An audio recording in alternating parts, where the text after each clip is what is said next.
Ladies and gentlemen, Behind the Line proudly presents to you another exciting edition of the Woke Turning On the Woke. This episode is brought to you by the Boodle Soother. Have you been betrayed by your bestie? Are you experiencing feelings of bitterness and pain after your caboose has been verbally and publicly bruised? My non-binary friends, you no longer have to dread sitting down in a booth. The Boodle Soother is here to soothe your bruised caboose. The Boodle Soother is proud to announce our latest product, the Lube Tube. Supersized in size and light enough to carry in your purse, the Lube Tube is designed for your inserting pleasure. Get your complimentary tube today with our buy one get one free offer using promo code SOOTHCABOOSE at boodlesoother.com.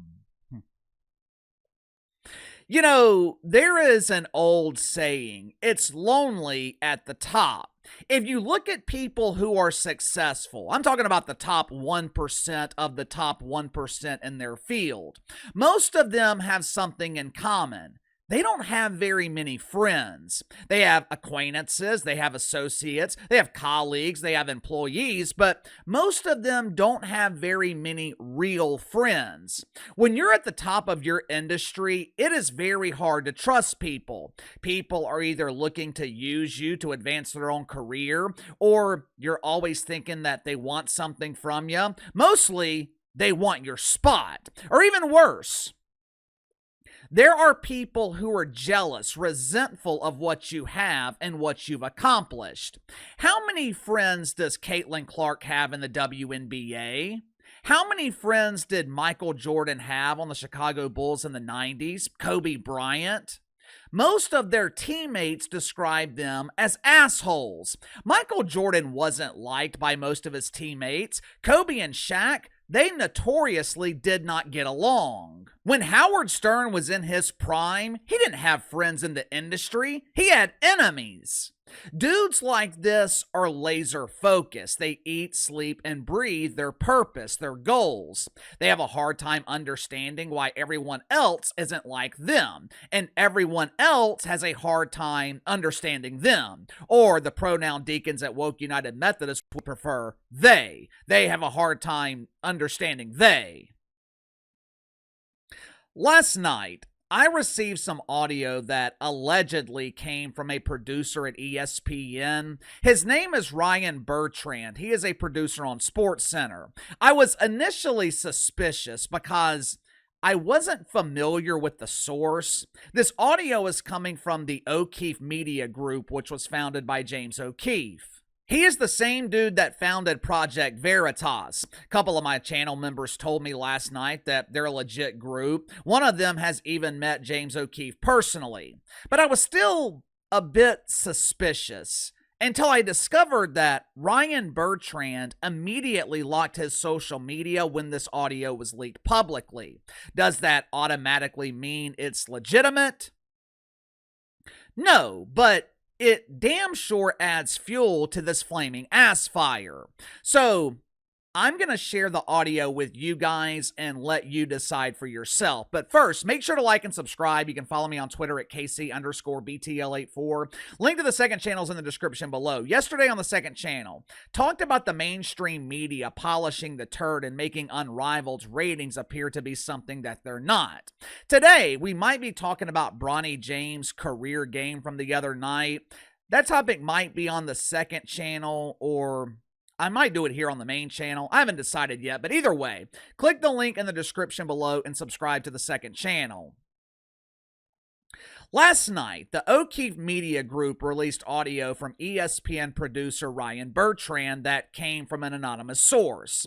From the sounds in the background, it sounds like he's in a restaurant, maybe a bar with a woman. I'm assuming this woman is the anonymous source who provided the audio to the O'Keefe Media Group.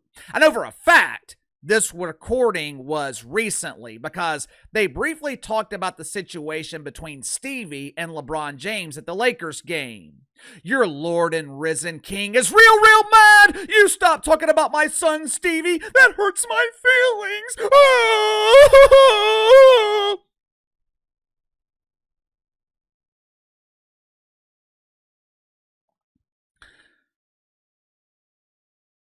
My question is, did Ryan Bertrand know that he was being recorded? Unfortunately, I don't know. If he didn't know, if there was any expectation of privacy, if he was talking to someone he thought was his friend or someone he thought he could trust, and they secretly recorded this conversation, I would have a problem with that. I have a problem when people repeat things that I tell them in confidence. It's really not all that hard to keep your mouth shut. Matter of fact, it takes far less energy to be quiet than it does to talk.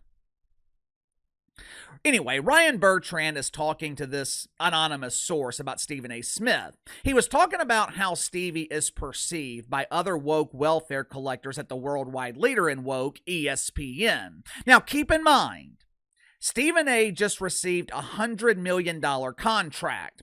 Over the last 5 or 6 years, ESPN's laid off hundreds, maybe even thousands of people at this point. Producers, staffers, secretaries, beat reporters.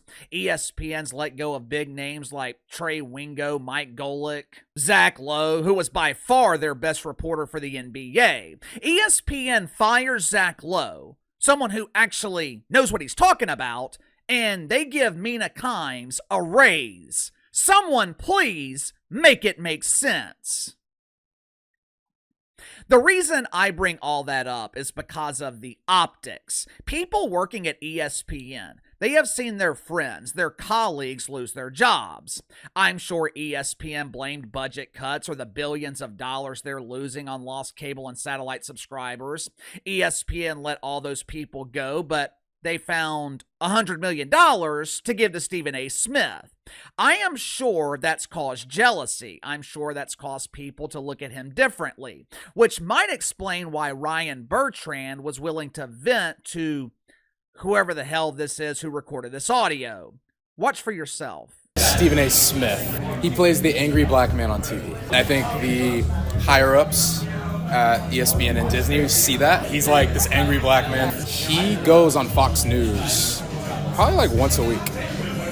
And he'll talk about like Gaza. And he has no idea about Gaza. Brother, you were just talking about the Lakers like 3 hours ago. Like, what do you know about Gaza?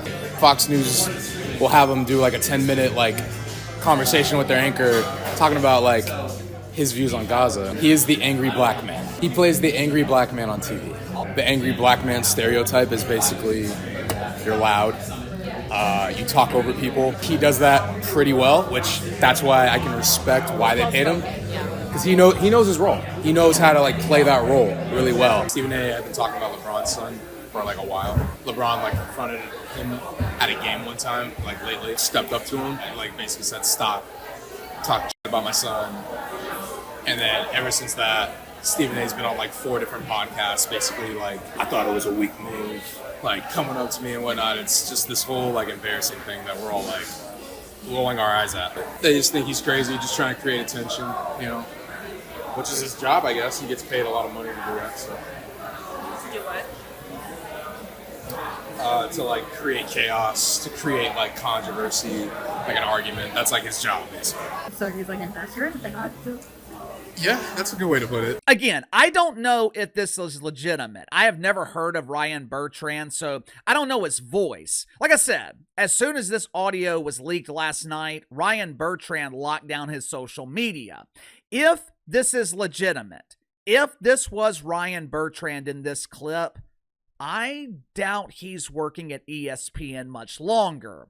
Obviously, the most salacious part of the clip was Ryan Bertrand claiming that Stephen A. Smith plays the role of the angry black man, and that ESPN is embarrassed by how Stephen A. has handled the situation with LeBron James and his appearances on Fox News. Now, this was strange because, according to Stephen A., he did not want to address the altercation with LeBron. The only reason he addressed it publicly is because ESPN essentially forced him to address it. Now, of course, they didn't force him to address it on his YouTube channel or Gil's Arena or the handful of other podcasts that he's appeared on to specifically talk about LeBron James. Years ago, I used to refer to Stephen A. Smith as sports media's highest paid parrot because it seemed like he was willing to say whatever management at ESPN wanted him to say. He was willing to accuse the NFL of mythical racism. He expressed his fake outrage every time a white coach was hired. He complained about Colin Kaepernick being blackballed from the league. But more recently, Stephen A's tone has changed. Now, he's claiming that the woke fungus has ruined our culture. He makes regular appearances on Fox News, which clearly aggravates people at ESPN. I don't know if it embarrasses management, but it damn sure seems to bother the people working there. Otherwise, why would Ryan Bertrand discuss it?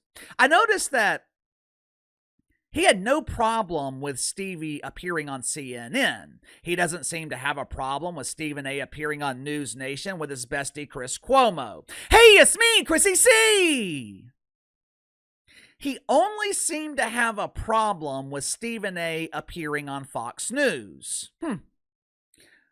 I wonder why. This audio might be legitimate. It could be bullshit. Either way, I do think the sentiment is real. I do think there is jealousy and resentment of Stephen A. Smith from people working at ESPN. I do think management is probably embarrassed by some of his antics, mainly his appearances on Fox News and how he handled everything with LeBron. But here's the thing. Especially from Stephen A.'s perspective, none of this matters. He doesn't give a damn what Ryan Bertrand thinks. Hell, he might not even know who he is. Who in the hell is this Bart Ryan? Why is he talking about the great one?